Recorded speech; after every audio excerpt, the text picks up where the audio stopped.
আপনার নাম? সঞ্জয় দেবনাথ। কি সমস্যা এটিএমে?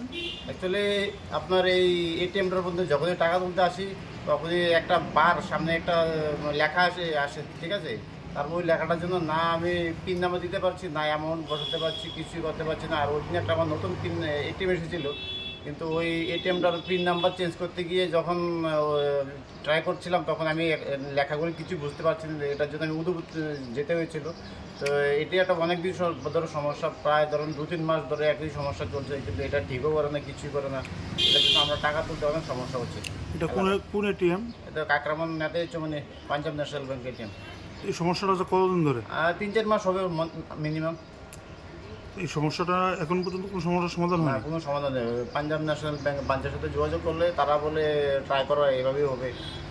তো সেটা কি মানে এটা কি লেখাটা কোনখানে আসে লেখাটা? একদম মাঝখানে একটা বড় একটা মানে কি লেখা একটা স্ক্রিনের মতন এসে বন্ধ হয়ে থাকে, সাইডগুলো দেখা যায়, জাস্ট আন্দাজ করে টিপতে হয়। যারা আন্দাজ করে পারে তারা তুলে, আর যারা ধরুন নতুন এটিএম ইউজ করছে তারা তো এটা তুলতে পারে না। এটার জন্য উদুপুর যেতে হয়। আমাদের কাকরার মধ্যে একটি মাত্র এটিএম কাউন্টার, অনেক সমস্যার সম্মুখীন হতে হচ্ছে সাধারণ মানুষের। এমনি এইভাবে এই কাউন্টারে সবসময় টাকা মানে তোলার সম্ভব হয়?